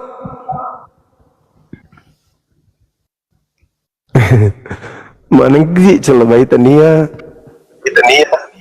Tania celabai roh manusia setengah masak.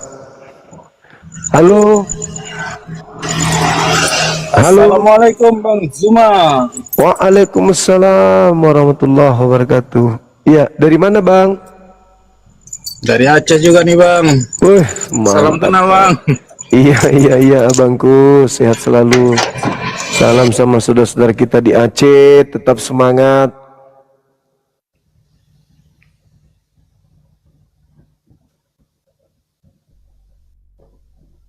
Ini dia.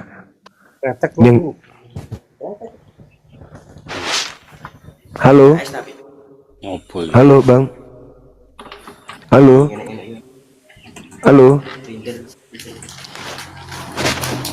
Halo bang. Ada onde-onde kah?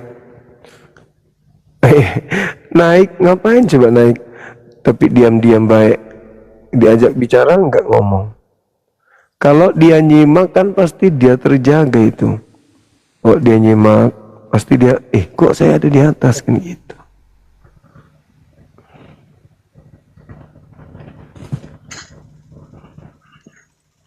Semangat malam. Halo Bang. Halo. Malam. Malam. Bang Juma. Siap abangku. Katolik Protestan abang. Protestan Bang. Oke baik. Salam kenal abang ya.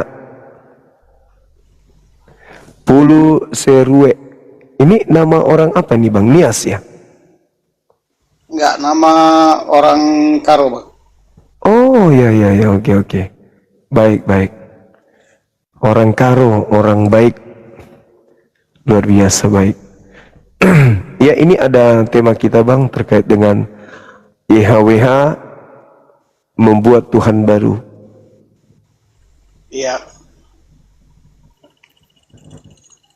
Bagaimana Bang? Maksudnya YHWH membuat Tuhan baru.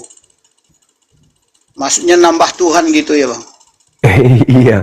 Iya berdasarkan dalil tapi.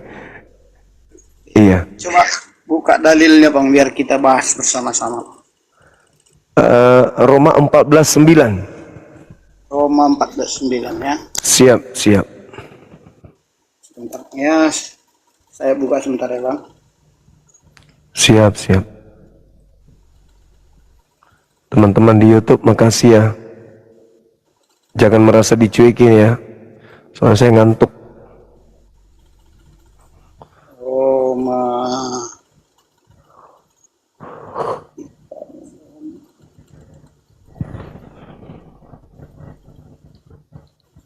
14. Nomor berapa Bang? 9 ya? 9, iya. Oke. Sebab untuk itulah Kristus telah mati dan hidup kembali supaya ia menjadi Tuhan baik atas orang-orang mati maupun atas orang-orang hidup. Ya. Bagaimana penjelasannya nih Bang? Iya. Menurut Paulus, salah satu fungsi atau satu-satunya fungsi kematian Yesus itu adalah untuk menjadi Tuhan. Menjadi Tuhan untuk orang hidup, orang mati. Orang hidup dan orang mati. Iya. Iya kan Bang ya? Betul kan? Betul Bang, betul. Iya, berarti Yesus ini Tuhan yang baru kan ya? Sebenarnya aslinya dia bukan yang baru, tapi dia kembali diperkenalkan di awal-awal abad pertama gitu. Sebenarnya dia sudah sebelum dia mati dan bangkit, dia juga sudah Tuhan sebenarnya. Menurut yang kami pahami. Iya, kalau Abang, kalau dia memang sudah Tuhan, kenapa dibuat menjadi Tuhan? Ya, karena kan dia itu belum saatnya untuk mati dan bangkit. Jadi selama beberapa ribu tahun dia itu menunggu sampai waktunya digenapi. Pas pada awal abad pertama, disitulah waktu itu digenapi. Begitu menurut pemahaman kami Bang Juma. Terkait dengan ketuhanan Bang, apakah Tuhan itu dinubuatkan menjadi Tuhan atau gimana ceritanya menurut abangku ini? Sebenarnya tentang Yesus Kristus ini, dia itu yang dinubuatkannya itu bukan tentang Tuhannya, tapi tentang mati dan bangkitnya itu. Itu yang dinubuatkan Bang. Tentang kelahirannya Bang, tentang kelahirannya, kematiannya dan kebangkitannya, itu yang dinubuatkan. Tentang tentang dirinya itu, sebelum dia lahir dan mati dan bangkit itu, dia sudah kekal ada bersama-sama dengan Bapa. Begitu menurut pemahaman kami. Baik. Dinda Jibril, thank you. Gini abangku, saya tertarik dengan ungkapan Yesus di dalam Yohanes 5 nomor 31. Yohanes Dia katakan 5, gini. nomor 31 ya. Iya, Bang cuma bacakan atau saya bukakan? Boleh saya bacakan aja bang. Silakan, silakan. Jika aku bersaksi tentang diriku, maka kesaksianku itu tidaklah betul. Nomor 37-nya, Bapa yang mengutus aku, dialah yang bersaksi tentang aku. Itu kata Yesus. Kamu tidak pernah mendengar suaranya, kau tidak pernah melihatnya. Itu kata Yesusnya. Jadi kalau Yesus bersaksi tentang dirinya, maka kesaksiannya itu tidak betul. Kalau dia bersaksi sendiri, harus ada Bapa Elohim yang bersaksi tentang dirinya, apapun itu. Nah, yang dikatakan oleh Paulus itu bukan kesaksian Yesus, lebih-lebih kesaksian Bapa. Paulus sendiri yang menuliskan itu, bahwa supaya ia menjadi Tuhan, untuk itulah kemudian Yesus mati agar ia dibangkitkan. Supaya ia menjadi Tuhan, supaya dia menjadi Tuhan. Artinya bahwa kalau Yesus tidak mati, ya bagaimana mau Tuhan mati dulu, harus supaya dia menjadi Tuhan. Betul, betul. Jadi kalau Yesus tidak mati, saya ulangi lagi, saya koreksi. Kalau Yesus tidak lahir, tidak mati dan tidak bangkit, maka sia-sialah kami mengikut dia. Maka dosa kami tidak diampuni dan tidak disucikan. Percuma kami menjadi orang Kristen kalau Yesus tidak lahir, mati dan bangkit. Maka lebih baik kami masuk Islam. Karena di Islam juga kan ada usaha untuk penyelamatan, berbuat sedekah, berbuat baik. Jadi lebih bagus kami masuk Islam aja kalau Yesus tidak lahir, mati dan bangkit. Nah, itulah dia. Iya. Jadi Paulus ini hanya menjelaskan fungsi Yesus itu lahir, mati dan bangkit. Itu dia menjelaskan, mengulangi maksud Tuhan itu, kedatangannya ke dunia itu maksud Rasul Paulus itu. Iya bang. Tapi bukankah tanpa Yesus orang-orang sudah punya Tuhan, bang? Betul. Sebelum Yesus pun banyak orang punya Tuhan. Orang Hindu punya Tuhan, orang Buddha punya Tuhan, banyak orang punya Tuhan. Enggak, maksud saya dalam hal ini adalah Tuhan yang benar, Tuhannya orang Yahudi yang dimaksud. Kan sudah ada Tuhannya orang Yahudi. Kenapa harus ada Yesus yang dibuat menjadi Tuhan lagi? Betul, betul. Tuhannya Yahudi itulah atau Tuhannya yang belum dikenal oleh umat Kristiani inilah yang telah datang menyelamatkan kami di seluruh dunia ini yang percaya kepadanya. Itu Tuhan yang sama sebenarnya. Kalau ya, kita baca di dalam Yohanes 1 ayat yang ke-14, itu Tuhan yang sama yang datang abad pertama itu. Ya, itu tanggapan saudara-saudara kami Kristen. Kalau itu Tuhan yang sama, kenapa dia baru dibuat menjadi Tuhan, Bang? Ini manusia bukan dibuat, itu hanya pemahaman bahasa Indonesia kita yang kurang lengkap. Dia bukan dibuat menjadi Tuhan, tetapi dia datang melakukan itu semua, lahir, mati dan bangkit. Untuk itulah dia. Jadi itu di sana tadi ada penjelasannya, supaya telah mati dan hidup kembali supaya ia menjadi Tuhan. Kurasa di dalam menjadi Tuhan ini bukan dibuat itu maknanya. Itu bukan dibuat. Itu kalau dipelajari lebih dalam maknanya bukan dibuat itu, bukan made for Lord atau for curious, bukan itu maksudnya. Menjadi. Kalau dibuat itu bukan menjadi. Kalau menjadi itu sesuatu yang sudah ada, itu menjadi. Umpamanya kalau kita katakan tepung bisa menjadi roti, sudah ada dia tepung itu, Pak. Jadi Yesus itu sudah ada bersama-sama dengan Allah, dia menjadi gitu, Pak. Bukan dibuat. Kalau dibuat itu versi orang yang mempolemikkan keyakinan kami. Diubah menjadi dengan dibuat. Itu pengertiannya. Iya, jadi kalaupun kita masuk ke original teksnya, Coba original teksnya apa bunyinya bang? Biar kita pelajari bersama. kalau di situ, ya, kalau di situ dikatakan kureuo artinya bahwa berkuasa atau yang maha kuasa atau menjadi Tuhan atas atau yang dikuasakan kemudian akan dikuasai dan seterusnya. Itu artinya begini. Sebab untuk itulah Kristus telah mati untuk hidup dan hidup kembali supaya ia berkuasa. Betul bang, betul. Memang sebelum dia Berarti sebelumnya dia tidak berkuasa. Dia berkuasa tapi belum diberikan sebelum dia mati dan bangkit itu, ya kan? Itu kuasa penebusan dosa itu, kuasa pengampunan dosa itu belum terjadi bang. Itu maknanya. Dia belum menjadi maksudnya itu. Sebenarnya dia itu sudah berkuasa, sudah sejak semula ada, tapi awal abad pertama itulah dia nyatakan kekuasaannya itu. Awal abad pertama itulah dinyatakan begitu. Bukan diciptakan bang, bukan dibuat baru gitu bang. Itu maknanya dari menjadi itu, bukan menciptakan. Yahweh membuat Tuhan baru. Jadi kalau judul abang itu diganti Yahweh menjadi Tuhan, itu dia.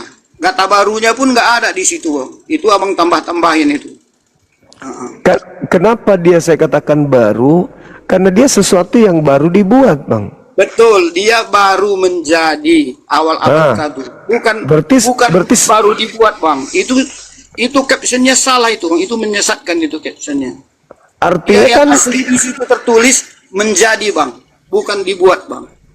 Jadi kalau kita membaca Alkitab itu, kata-katanya itu harus sesuai bang. Kalau abang membuat caption atau screenshot aja caption itu bang, di situ baru diskusi lebih sehat bang. Oke. Boleh membuat berarti Tuhan ini ciptaan baru bang, baru 2 tahun umurnya. Itu membuat. Terus berarti baru dia baru. Iya. Sebelumnya nggak ada dia. Iya. Sebelumnya kosong. Iya. Jadi kalau ada kata membuat berarti itu baru. Iya. Ya betul. Jadi captionnya itu kita perbaiki supaya audien kita mendapat edukasi yang benar tentang Alkitab. Iya. Jadi kalau ada kata membuat itu artinya tadinya bukan Tuhan lalu dibuat menjadi Tuhan ya. Betul. Nah, abang mungkin bisa baca di Kisah Para Rasul 2 nomor 36. Kisah Para Rasul 2 ayat 36 ya bang. Iya. Mati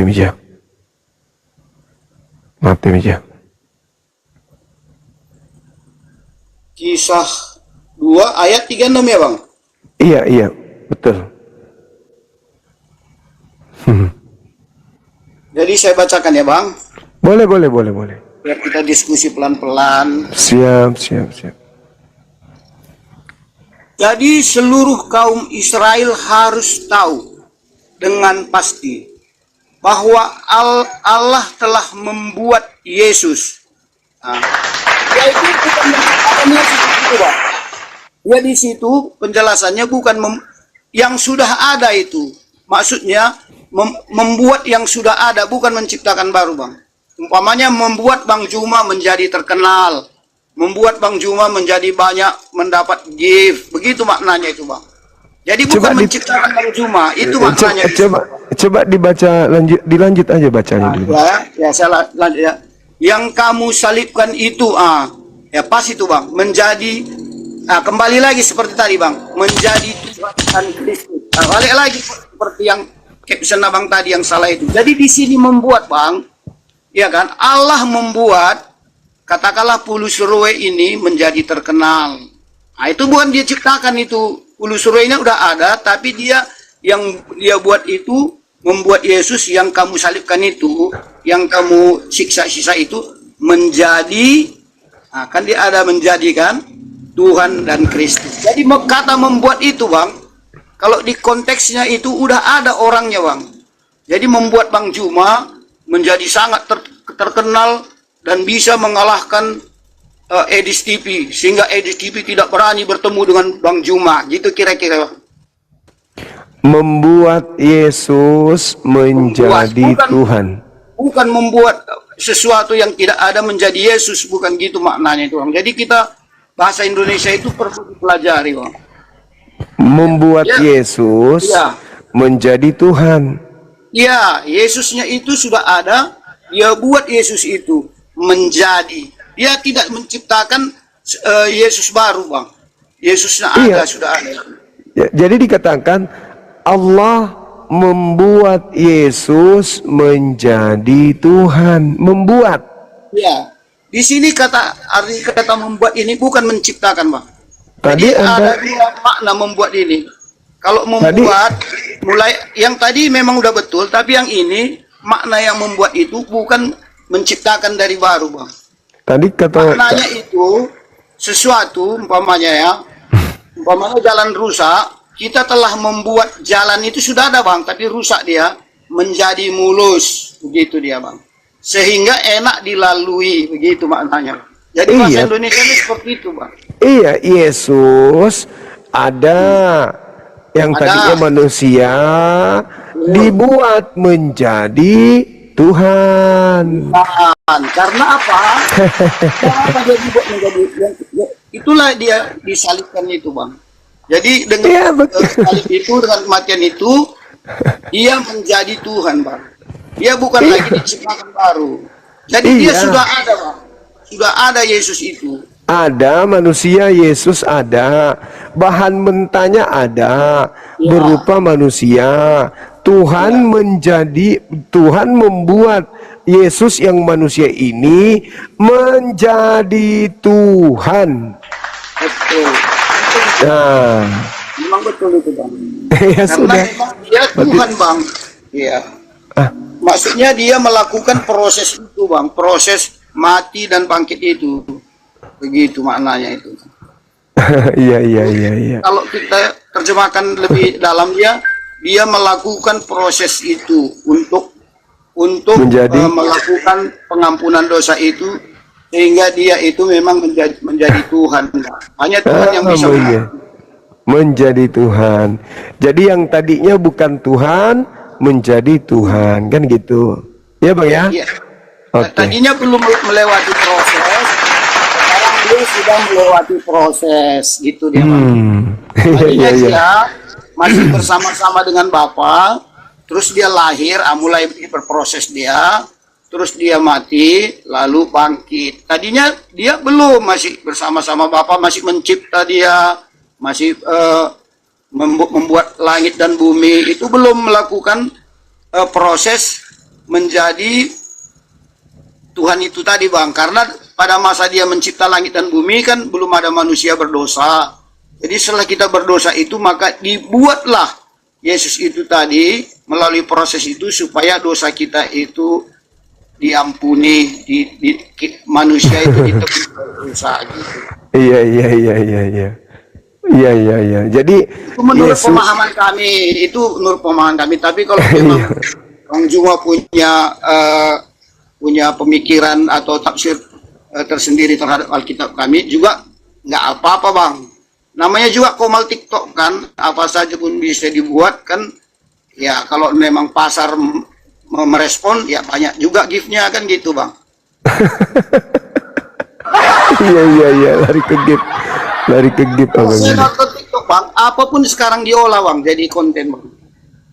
Tapi Iya, kalau iya, lihat iya. Abang ini spesialisnya di bidang Alkitab, ya nggak apa-apa Bang. Kalau itu mendatangkan berkat melalui Alkitab kami, nggak apa-apa Bang. Berarti Alkitab kami juga bisa memberkati Bang Juma, kan gitu maknanya. Iya. Yesus kami juga memberikan berkah pada Bang Juma, nggak apa-apa walaupun Abang pleset-plesetkan kemana-mana, ya kami bersyukur. Tapi Yesus kami juga Iya. memberikan kebaikan untuk Bang Juma gitu. Iya. Iya Bang.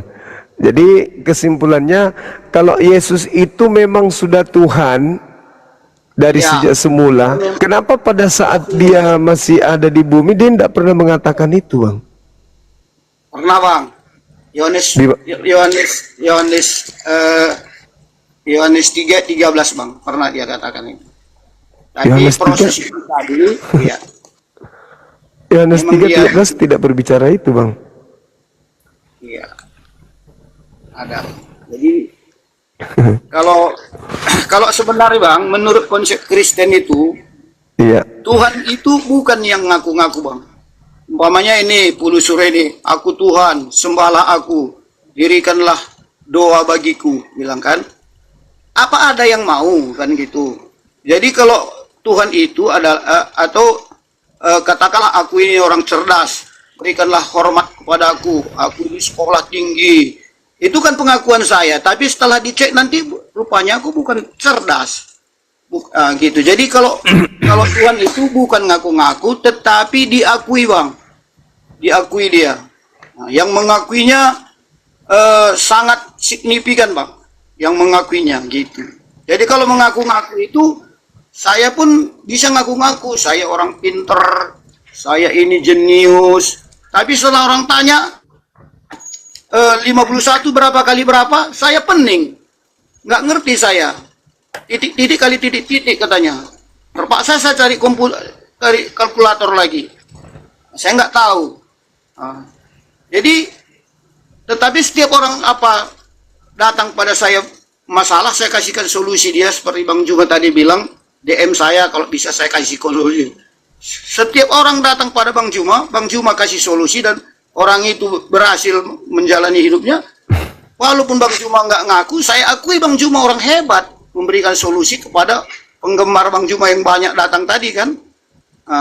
Gitu dia. Jadi kehebatan Bang Juma itu tidak perlu Bang Juma ngaku-ngaku, tetapi banyak tadi penggemarnya, itu dia yang menandakan Bang Juma hebat. Itu saya akui itu, Bang. Saya akui itu. Bang Juma itu hebat. Dari Aceh datang untuk memuji-muji Bang Juma. Itu yang namanya pengakuan bahwa walaupun Bang Juma tidak mengatakan aku hebat, Bang Juma hebat. Itu dia caranya membuat satu penilaian itu. Jadi kalau ada orang mengaku-ngaku, aku Tuhan katanya umpamanya. Ada seperti di Indonesia kan ada Lia Eden itu. Lia Eden, aku nabi terakhir katanya. Ternyata dia bermasalah dengan hukum kan. Jadi orang yang ngaku-ngaku itu tidak membuktikan bahwa dia itu hebat, Bang. Begitu cara kami Kristen menilai sesuatu. Iya. Kalau Jadi kalau penggemar Bang Juma mengatakan Bang Juma hebat, itu saya akui, Bang. Itu dia. Ada yang mengakui di depan mata saya tadi, Bang. Sebelum saya naik. Oke. Kalau Tuhan yang sesungguhnya mengaku Tuhan, itu batal nggak dia jadi Tuhan, Abang? Wah, itu mantap itu, Bang. Mantap. Ya, menurut Abang ini kalau Tuhan yang sesungguhnya mengaku Tuhan, apakah gugur ketuhanannya? Sebenarnya kalau memang betul-betul dia Tuhan, dia ngaku Tuhan juga, itu nggak mengurangi ketuhanannya, Bang. Sebaliknya. Tapi kalau ada yang mengaku-ngaku Tuhan, sabar Bang, sabar. Tapi kalau bukan Tuhan, tetapi seluruh dunia mengatakan dia Tuhan, tapi sebenarnya bukan Tuhan, apakah yang bukan Tuhan ini karena banyak orang mengakui dia Tuhan berubah menjadi Tuhan, Bang? tidak akan mungkin ada orang seluruh dunia mengakui dia Tuhan kalau dia bukan Tuhan, Bang. Udah pasti itu. Bukan itu karena logikanya. pengakuan itu orang bisa menilainya, Bang. Bukan itu logikanya. Maksudnya gini, dia bukan Tuhan. Sudah jelas-jelas dia bukan Tuhan. Ya. Tetapi seluruh manusia mengakuinya dia Tuhan. Apakah yang bukan Tuhan ini seketika itu menjadi Tuhan? Karena banyak yang mengakui dia Tuhan, padahal bukan Tuhan. Dia bisa diuji, Bang. Kalau dia mengaku-ngaku Tuhan, jangan ke situ, tidak Abang. akan ada yang mengakui dia, Bang. Bukan ke situ, Bang. Bukan begitu, Itu Bang. yang analogi yang Abang buat itu tidak tepat, Bang. Karena Anda takut ketahuan kalau Anda menyembah bukan Tuhan, kan gitu. Oke, baik. Yang Abang buat itu, baik, Abang. tidak akan ada orang mengakui dia Tuhan. Oke. Kalau dia nggak berkualitas, Bang. Baik, sekarang apakah Maria melahirkan Tuhan? Ya. Jadi Maria melahirkan penciptanya. Begini Bang, kalau tentang Nah, kan Maria mulai- dan penciptanya, saya harus jelaskan Bang. Iya. Kalau saya bilang begitu, Anda kan Bang. mengatakan Tuhan itu tidak mungkin diklaim menjadi Tuhan kalau tidak terbukti Tuhan. Saya bertanya, apakah pencipta yang dilahirkan Maria? Begini Bang, ini kalau saya kena jawab deh. dia jawabannya tidak sempurna Bang. Kalau jawabannya satu kata iya dan tidak, pasti salah Bang, karena itu pertanyaan Artinya jebakan. itulah yang saya katakan tadi. Itu pertanyaan jebakan. Sesuatu yang bukan Tuhan, meskipun sedunia selangit sekalipun mengakui dia Tuhan tapi bukan Tuhan, ya bukan Tuhan dong. Itulah yang terjadi di Anda, anak orang, Anda paksakan menjadi Tuhan. Kalau abang seperti itu, saya nggak marah Bang. Itu Memang fakta. Gimana mau Abang marah? kan di lawan bicara saya, jadi abang bebas menilai apa yang saya Saya Abang berdasarkan bebas. kenyataan Tapi abangku. hal yang sama saya balikkan kepada abang, saya masuk Sila- bicara Bang. Oh silakan, silakan Anda bicara. Saya akan bantah pakai dalil. Saya Enggak masuk penjara. Bang, nggak bisa. Saya bantah pakai Penistaan dalil. agama, Bang. Apa yang Anda ingin Penistaan katakan agama. tentang Tuhan saya? Coba. Tuhan saya dilahirkan manusia? Tidak boleh saya bicara tentang Tuhan abang. Tuhan saya Karena dilahirkan manusia? Iya, Bang. Jangan lebay, jangan lebay. Apakah Tuhan Betul, saya Bang. dilahirkan Betul, manusia? Bang. Apa yang Anda ingin katakan tentang Tuhan saya? Coba. Bukan. Konsepnya tidak seperti itu Bang. Ya, coba. Apa yang Anda ingin katakan tentang Tuhan saya?